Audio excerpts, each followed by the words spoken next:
Indika. And before we get into it, yes, it's another walking sim game. So this one, released in 2024, was published by 11-Bit Studios and developed by Odd Meter. I've never actually heard of the publisher or developer prior to this review, and looking into it, it seems like 11-Bit has been involved with a bunch of mobile games as a dev, and apparently Frostpunk as well. Well, as a publisher though, I didn't actually see anything that they've been involved with. Of course, this doesn't mean anything, just that it's a bit of a wild card.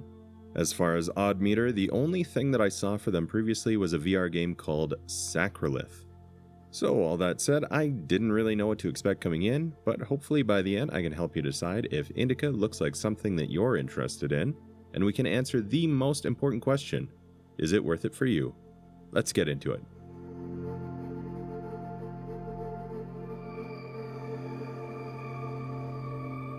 The game takes place in 19th century Russia, and the player takes on the role of Indika, an Eastern Orthodox nun.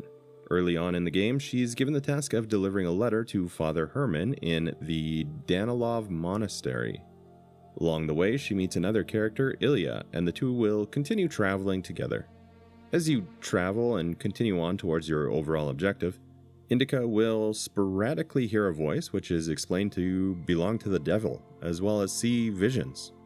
And I think that's all you really need to know as far as the world that this takes place in. Basically, you're taking on the role of an Eastern Orthodox nun in Russia who happens to hear voices, and you're given a task to deliver a letter.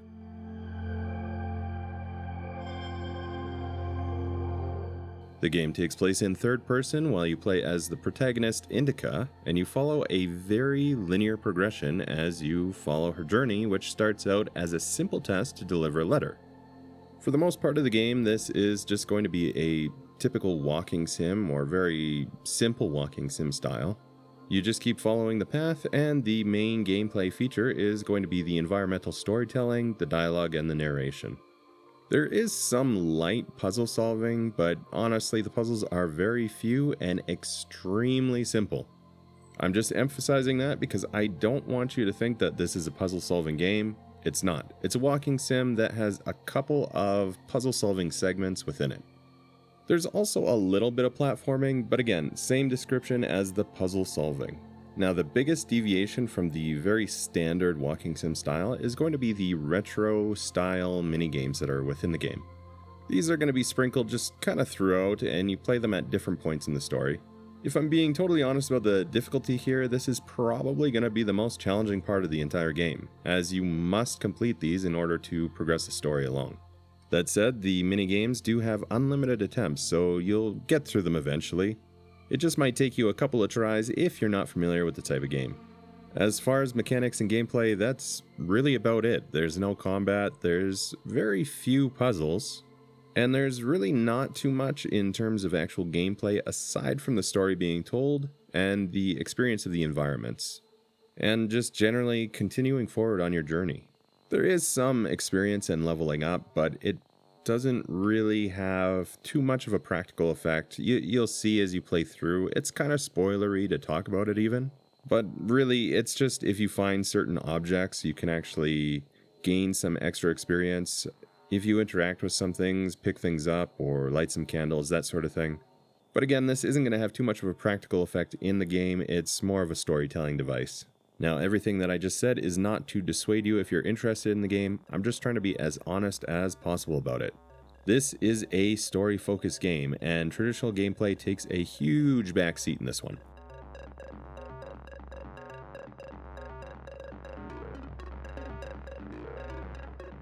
Alright, so what can we compare this game to? Well, basically any walking simulator, though some are going to have a little bit more in common with it than others. The channel standard that I typically use for walking sims is Firewatch, however this one is going to be a little bit different. For instance, taking a little bit of a different approach is there's obviously no remote companions in this one. Since this one's taking place in the past, it wouldn't really make sense to have someone remotely contacting you via radio, or obviously not with a cell phone, so yeah, the remote companion that is typical in these type of games does not exist in this one. I actually have 3 others that I think are going to be better comparisons. So starting out, we've got Layers of Fear, though the big difference here is I wouldn't say that Indika is as horror related as Layers of Fear is. The puzzles in Indika are actually easier than those in Layers of Fear, even though the puzzles in Layers of Fear are not really that difficult either. Where these ones are similar is they both follow the same concept of just walking along a linear path and experiencing the game as it unfolds, along with experiencing what seems to be hallucinations and some unnatural environments.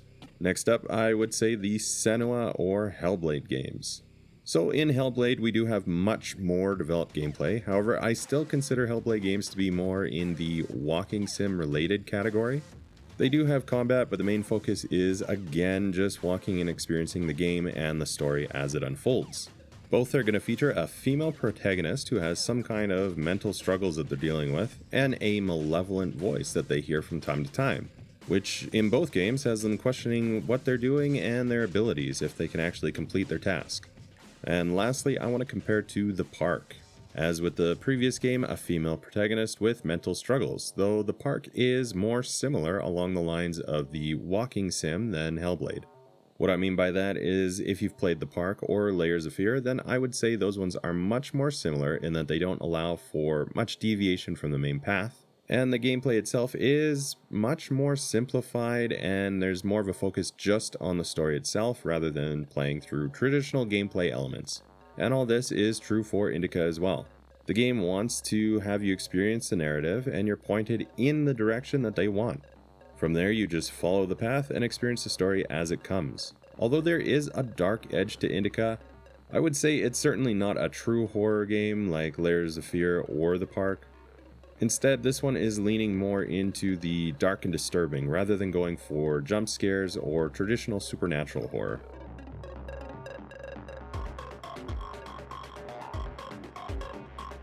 I would say that the most unique aspect of this game is going to be the story and the environments. This is really what the game's all about. Essentially, you're getting a bleak and often very dark presentation of religion and specifically Russian Orthodoxy.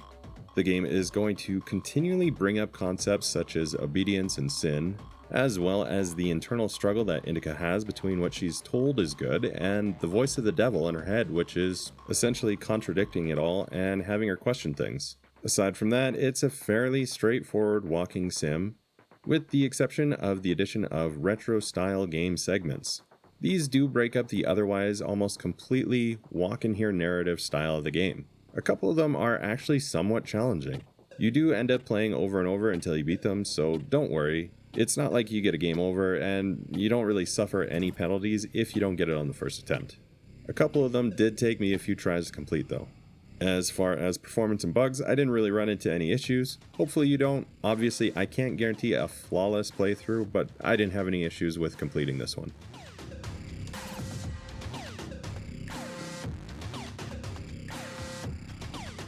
So this section is a little bit of a mixed bag in my opinion. Graphics are fine, not particularly standout, but everything has a darker vibe to it. Most of the environments are going to be fairly similar, however there are a couple of sequences which deviate. And of course there's the retro game style sequences, so that's going to feel very different from the main game. As always, just use the gameplay footage to decide for yourself how you feel about it. As for the sound, I think that the voice actors are fine. Some of the audio balancing is pretty off though, at least when I was playing through it. So one character might be fairly quiet and the person that they're speaking to will be super loud. I don't know, to me it feels like they were recorded in maybe different environments, maybe different studios even. I could be wrong, but it just feels that way to me. So obviously that's nothing that is going to be game breaking, but it can just be a little bit jarring when it's playing. Some voices, like the devil for instance, have a very unique style to them. That style is probably going to be a hit or a miss depending on the person playing through.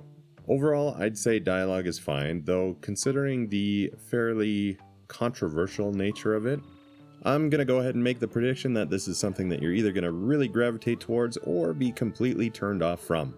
I'll play a couple of examples so that you can decide for yourself how you feel about it. The cloistress is here! Oh, what? Nun is fine. The conventual is here! The nun. But listen, you're lucky to bump into me. I keep missing and I'm not good at this.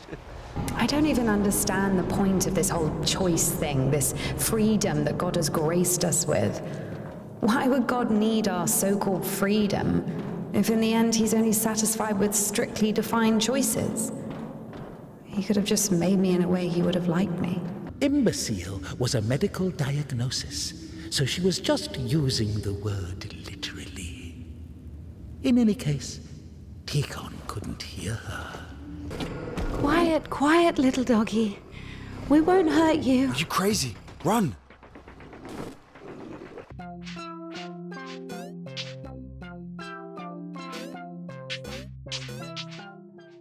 Alright, so we went through some of the more objective things with the game. Now I'm going to go into a completely subjective. How did I feel about the game? Keep in mind this is all just my opinions, and whether I like the game or not, it doesn't mean that you're going to or that you won't. You have a brain, you can make up your mind for yourself and decide if you want to give it a try or not.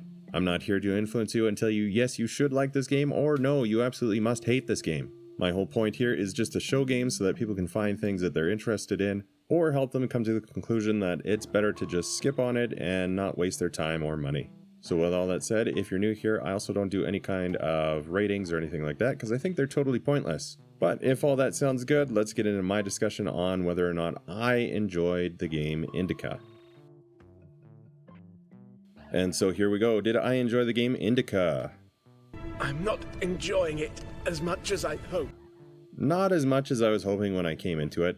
I saw a trailer for it, didn't really read anything, and just jumped right in. From the trailer, it looked a little weird, but I didn't really know what to expect. I thought it was going to be more of a horror style or something like that. Regardless, it looked kind of like a unique style and potentially a unique gameplay experience. The reality here is that the gameplay is basically non-existent. It's really just a basic walking sim in terms of gameplay. Now, if you've seen any of my other reviews, you probably know that I don't hate walking sims. It just means that the story really needs to pull nearly 100% of the weight for the game. So as far as the story goes, in my opinion, it's alright. It's not really something that I was particularly interested in though. Of course, this is going to hit different people totally different, and if you have some lived experiences that are more aligned with character in some way, if you can connect with the situation maybe a little bit better, then you're probably going to have a totally different experience than what I had.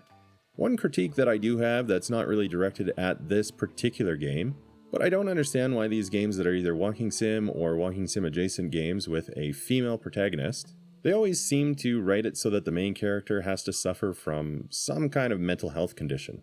I don't know why, but they can never write them so that they just need to overcome a situation rather than having a built-in, permanent, debilitating feature that's central to the entire game.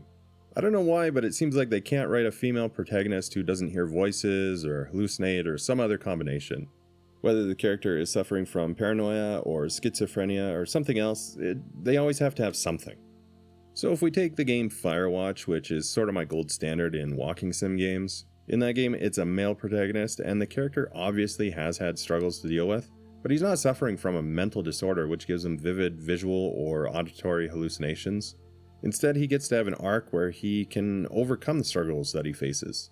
By contrast, these other characters are usually suffering from some incurable ailment, and it just makes the world difficult and doesn't allow for that same sort of developmental arc or overcoming a particular adversity. It's usually just some core built-in affliction that they have to deal with.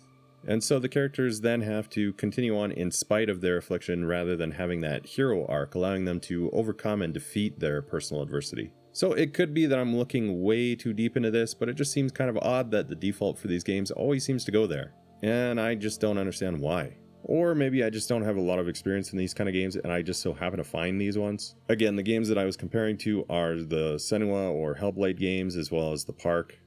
Anyway, aside from that, although I found that most of the game was lacking in any real gameplay, which is to be expected in a walking sim, I also didn't really enjoy the retro style sequences either. To me, they just felt like they sort of popped in out of nowhere and they mostly just took you out of the main flow of the game. It was all just sort of a jarring experience really, in my opinion.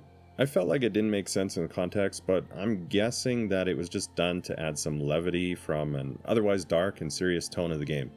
The story itself just sort of meanders along. The character does have a goal, but as soon as they bump into some other thing, then they're gonna get pushed in a different direction, and they just sort of seem to lose all focus on what they were initially doing.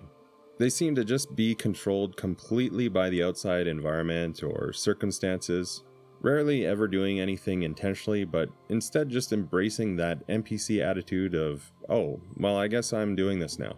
I imagine that was the entire point of the game and what you're supposed to be feeling, but at the same time, that kind of character and story, it just doesn't really click with me. Because of that, I just had a lot of difficulty connecting with the character and their motivations. Of course, given the nature and story-heavy focus of the game, this is all going to be very dependent on the player. And so if this is your kind of story, this might be the right one for you. One other thing that I will mention though, as is basically true with any walking sim, the game is extremely short, so you're going to get through it in a handful of hours. Again, this is totally not unusual for walking sim games, and if you have any familiarity, you're probably going to assume this anyway. Regardless, I hope you enjoyed this look at Indika. Have you already played through the game? Please let me know down in the comments what you thought and if you agreed or disagreed with my own opinion. If you found the video helpful or entertaining, please give it a like and also consider subscribing to the channel. There's a bunch of other gaming reviews as well as retrospectives for older games on there, and I'd love to have you join the community and help direct the future of the channel. Thank you so much for taking the time to watch today, and until next time, take care.